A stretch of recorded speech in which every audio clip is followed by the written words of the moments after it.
Hello guys, it's me, I'm back. And I am just going to do a quick little what sold video today. And this is things that have sold in my shop on eBay in the month of March. Since we're at the end of March, it's almost springtime. I'm really excited. And yeah, so I have had slow sales this week, I think because I slacked on posting last week. I didn't really mean to, it just kind of happened. I feel if you don't post almost every day, a little bit, like your sales will start declining.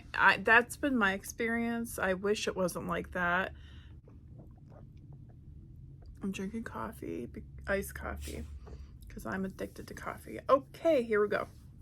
We're not gonna blab. We're not gonna blab on and on about stuff that's not important. Here we go. What sold in March? More stuff that I haven't shared in the last video. Okay, here we go. Here's a really good one.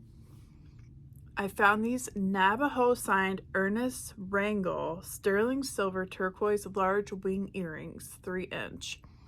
I found these earrings at one of my local thrift stores. They're sterling silver. Like, you can still find sterling silver once in a while. It's like I said, treasure hunting. You never know what you might find. And this was just one of them that I was like, whoa, I can't believe they just put these out here, because it was marked. I'll show it. It was marked.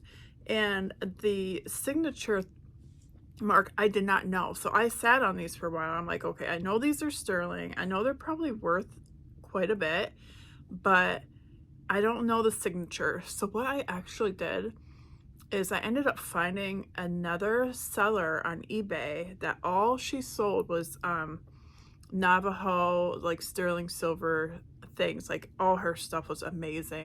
I thought, you know what? I bet she knows who made my earrings. So I just messaged her and asked her, I'm like, do you know the signature? I'm sorry, but I can't figure it out, and you seem like you might be kind of an expert, and your store is amazing, so help if you wouldn't mind. And she actually was really cool, and she told me it was Ernest Rangel. So if it wasn't for her, I would have never known. And yeah, his stuff sells for a decent chunk of change. As you can see, these sold for $80. I had them a little more. I think I had them 100 and some, but I think I paid like maybe $3 for these. I can't even believe I paid $3 for them. Oh, I got a new cell phone. Yeah, my old cell phone case would not fit my new cell phone, so I put it on here. Velvet Caviar, is that how you say that? Baby animals case, iPhone 11. Okay, and lo and behold, it sold for $20. So I had nothing into that because it was just mine, so that was cool. All right, what else? Oh, we got here a Lane Bryant sweater cardigan, plus size, cobalt blue long sleeve button up. That sold for $10. Well, not a very big flip, but it was one of them. I always get plus size clothes because I think they sell better. So if I found like a Lane Bryant or like a nice brand, or if it just looks cute, I'll buy it. And I only had like a couple bucks into it, so I think I probably had it higher than that, and I took an offer on a slow day because I do that. Here's one that sat forever. I don't know why, because I thought it was really cool, but now I decided I don't want to buy globes anymore, because even though I really love globes, they're a certain size that is more expensive to ship because they're big and bulky and round. And this one was a bit smaller because it was more of a children's globe. Vintage metal 7 Wonders of the World globe, Ohio Art, USA, 11 inches tall, 10. Yeah, it was a cute globe. It was nice, vintage, but it was, I think, more meant for a child or maybe for a teacher or something like that. It would be nice. Not sure who bought it, but I probably took an offer on that too because it sold for $24 plus shipping. I think I paid, that was another cheap, I don't know, a couple bucks maybe maybe. It was, like I said, long tail, so I honestly don't matter. It's been in my shop for quite months, so I'm not really sure, but hey, it sold as well. Oh, here we go. Actually, the same thrift store I found the cool Navajo earrings is where I found these. I found two Murano, I always say that wrong, Murano clowns, hand blown glass. Oh, I was like, these are amazing. They were so, I'll show you both of them. I had two of them. And actually, it's a repeat buyer, so I think the same guy bought both of them, but just separately. It was kind of weird. But I paid about $15 for these. I paid up a little bit, but I initially thought, well, Murano glass, it'll sell for like at least $100 a piece, you know. They're worth it. They're really cool looking, and I figured it might sit a while because, you know, clowns, not everyone likes clowns. Some people are terrified of clowns, but they're so unique and cool and quality that I knew they'd sell eventually. But what I had to do is I had to bring down the price quite a bit because I had them around 100 or 80 some, and I just noticed they weren't moving for that at all. And I thought, well, I've been sitting here forever. And then I kind of checked comps, and a lot of the comps were like lower in the 50s, 40s, just, you know, way lower than what I really wanted or was expecting to get. And yeah, I could have sat on them longer if I wanted to, but I decided to lower the price a little, and not long after I lowered the price is when they eventually sold. I sold these all together to the same person. And I'll show you. Vintage Avon signed 4-leaf clover floral petals pendant necklace and earrings. Avon sells, but it's obviously not, most of it doesn't cost a lot of money. You know, it don't usually cost a lot of money to buy, and it sells lower end, but it usually sells for me, especially if you have a set like this, the earrings and a necklace. Totally. This was another vintage signed Kirk's Foley gold tone cherub angel charm necklace, moon and star. This was really pretty. I paid barely anything for that. Couple bucks, I think. Then there was another Avon, vintage Avon lot of 3 gold tone dress up pins, hat, shoe, purse with original box, which is always good if you have the box. And then I had the vintage Vendome signed clip-on earrings cluster Aurora Borealis with gold tone leaf. Those were pretty. Paid barely anything for those too. So all of this jewelry that I sold in bulk, the lady sent me offers for everything, and I knew she was gonna buy a few different things, so I was like, okay, yeah, we'll give you kind of like a little deal on everything. So all together, all of those sold for $97 plus shipping. So hey, when I have like literally 1, 2, 3, 4, 5, 6, 7, 8, I might have had like 15 bucks in the everything together, and it sold for 97, so that's really good. This was surprising. Little Miss Revlon blue windmill dress. This vintage dress was, someone had it squeezed on this freaking baby doll. It didn't fit the baby doll at all. I could tell it wasn't meant for it.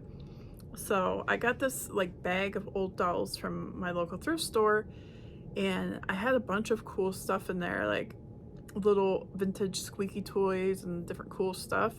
And this was in there on a doll that it did not fit, and it looked ridiculous. So I took it off of the doll, I washed it, and I like looked it up, you know, Google Lens, and I was like, dude, this, just the dress itself would sell for more than the doll it was on, the little vintage baby doll. So I sold them separate. Oh, this thing, vintage letterpress wood type printers, block 2-inch letters, lot of 29 alphabet. Well, I got these blocks, it's the whole alphabet, at a garage sale last summer-ish, and the lady talked up about how much they're worth and this and that, and I was intrigued, but I kind of figured they'd be long tail. I wasn't sure because she wanted a little more for them. Like, I think I paid $25 for all of these, and they sat forever and ever and ever. And I had watchers here and there, but no one was apparently that interested. So I think I had them up more, like past $100, but then I took an offer for $80. But still, I paid $25, sold them for $80. That's still not that bad of a flip, obviously, but it's probably not something I would really pick up again. I don't know. This, okay, we got a Christian Dior, of course, good brand here. Vintage Christian Dior extra large long sleeve maroon knit pullover sweater. So this sold for $30. I paid, I think, $2 for it at my local thrift store. I had it up a little higher, took a best offer. Almost all of my listings or my sales, I take best offers. I barely any of my stuff do I sell upright, just like for the original price. I mean, it happens, but most of my sales are offers, I have noticed. But that's why when I post my stuff, I price it a little higher. Not much, not over the top, but I will price it up a little bit, just expecting I'll probably be taking offers. So, you know. Ooh, this was cute. I love buying any kind of knit blankets, crocheted blankets. Granny square blankets are really popular right now. And this one, vintage granny square hexagon. It was like a hexagon granny square. Hand crocheted Afghan blanket throw. 53 by 72 boho. This was so cute. This was really pretty. Now, if I open up the blanket, which I've learned you should always do because I've gotten bad ones before where there's holes in them and stuff. If they have them like my one thrift store ties them up with tape, and they're usually really good about making sure the stuff isn't like trashed or anything, you know. But one time I got one with holes in it. It happens. So I suggest always opening them up and seeing the quality, you know, what kind of condition they're in. This one sold for $48 plus shipping. I probably could have even sold that for more. It was really pretty. This other linen was really cute too. Vintage hand embroidered cross stitch tablecloth, linen cat ducks nursery scallop. What is scalloped edges? Okay, which means it's just like, you know, the edges look like this. What is that? The edges curve. They look like little hills. Okay, that means scalloped. Anyways, that sold for $20 plus shipping. I bought it at an estate sale for I think maybe $4 or $5. So it wasn't too bad of a flip. That was really cute too. Any old linens, like I said, I'll buy them because I like taking pictures. I even figured out how to wash old linens using this Martha Stewart method. So I get really into it. That's, you know, it's just something I'm into anyhow, so I like to sell it. Blankets, this one, Circo Blast Off Twin Quilt Blanket Spaceship Comforter Target Boys Bedding. I always seem to do well with Target stuff. Target things are really cute. A lot of the blankets and stuff there. And what happens is, you know, they'll have stuff and then it'll go, you know, it becomes old stock where they don't have it anymore. And the only way people can get it is on eBay or wherever online and stuff if they're lucky. So a lot of times I feel like things that are like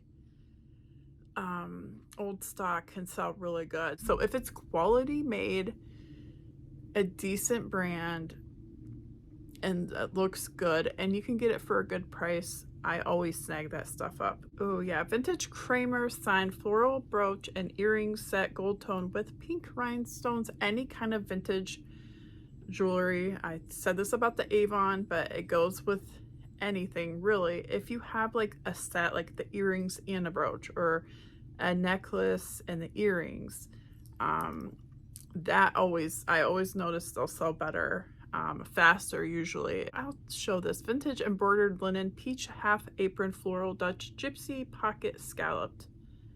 Why did I put gypsy? Was it a gypsy on there? I can't. Oh, I'll show you, but the picture's small on my screen. But I will pick up aprons, like vintage aprons too, because I think they're cute. But I noticed they don't sell for a lot. This sold for $12.50. So I only pick them up if they're like $1. Like, cause yeah, they don't, unfortunately, they don't sell for a ton, but they're really cute, a lot of them. But I kind of stopped picking them up because of that. All right, we're gonna do one more, then I think I'm done for now because I could go on forever, but we don't want that. But this was kind of cool. Another linen, vintage embroidered cross stitch floral garland crochet inset lace tablecloth, sold for $60 plus shipping. This was beautiful, absolutely beautiful. It was in amazing condition. And I don't know if I'd really advise this because I've only done it once, so I'm not that knowledgeable, but I do have an Instagram account for my eBay store, and I follow other like vintage and resellers and stuff, and some of the people actually sell stuff via Instagram, and I bought it off of a girl on Instagram who sells stuff, and I bought it from her, got it. I did wash it. It wasn't really dirty, but I still washed it and made it look, you know, pristine. And then I shipped it, or then I took the pictures and posted it. But yeah, $60, not bad. And I will say this with linens, like, you will find linens, people price them down because they don't know what they can get from them. I have noticed this because it's kind of like a wonky area, you know, you don't really know for sure. There's so many different blankets and things like that, that it's like, okay, there's not always a set price for everything because it depends on what condition it's in, the way it looks, how rare it is, the colors, maybe the material it's made out of, you know, there's like so many little like components into how you could price that. So what I have learned to do now that I've been doing linens more is I just kind of make sure it looks really good, make sure I wash whatever I got. If it really, you know, I'll use the Martha Stewart method for washing linens if it really needs it. And once I get it really nice, I'll take really good pictures, make it like I get into the pictures too, and then, you know, also describe it nice. I don't go out of my way to, I know some people like on Etsy especially, I know this, I don't do Etsy, but some people on there really get into describing like the vintage and antique stuff, and I think, oh my god, that's so cool, because I could not imagine like spending the time to do that. It's so time consuming, but God bless everyone that does, because I always think, oh man, they're really describing this, and you know, it's really cool because they'll like write out like a paragraph about something, which is nice, but I don't do that. I will at least describe it, and always obviously in a positive manner, like, oh, beautiful, you know, vintage linen, da da da, and really talk it up. And then if it has any defects, of course you want to tell, so I'll write, and then after I talk about all the good stuff, I'll write, oh, it does have a small very faint stain as seen in my last picture, and then just kind of like obviously post the picture of the defect if it does have anything. And as long as you downplay the defect and upplay, is that a word, what's good about the item, that really helps, I think, if you do have something with a small defect or whatever. So good pictures, quality linen, it don't really matter, like I said, as long as it's in good condition, it's made half decent, it looks cool, it'll sell. Like, it will sell, and you can price them up if you don't mind waiting. It will sell eventually. That's kind of where I'm at with my linen. I'd rather let it sit and price it up a little more because I know it will sell eventually. than mark it cheaper and sell it really fast. And like I said, I usually do, depending on if it's a slow day or whatever, I'll take an offer for something if it's reasonable. Like, I don't take crappy offers. Some people, what is with people? I hate when someone, and I know you can set the thing that says, minimum offer, but I don't really mess with that anymore. And then sometimes, and I should, because sometimes I'll get offers from people that are like half the price of the item or lower than that. It's like, dude, I'm willing to wheel and deal with you, but half of the price, that's kind of jacked up, That's like a real freaking lowball offer. So sometimes I won't mess with people like that. I'll be like, okay, honey, I am not selling my shit for that low of amount. And the fact that you even asked me kind of pisses me off. So that does happen. But on the flip side, if I like get a decent offer, if it's a little lower than I would like, but it's, not a shit offer, I will counter offer and be like, okay, it looks like this person might be willing to work with me, so I'll do a counter offer. And I always feel like I'm not desperate to sell this. I'm never desperate to sell something to the point where I'm just gonna give it away. It's not like that. I would rather it sit than sell it for shit. So I will take offers as far as they're reasonable and they're not super low ball, of course, yes, every day. But don't sell yourself short. If anyone has issues with that, don't freaking take those stupid lowball offers from people, because it's not worth it. You did a lot of stuff. You sourced that. You took pictures of it. You are storing it. It's your item. Sell it for, what it's worth, man. What it's worth. Don't give in to the man, whoever those people are. Do you like this lamp? I made it. Let me just show you.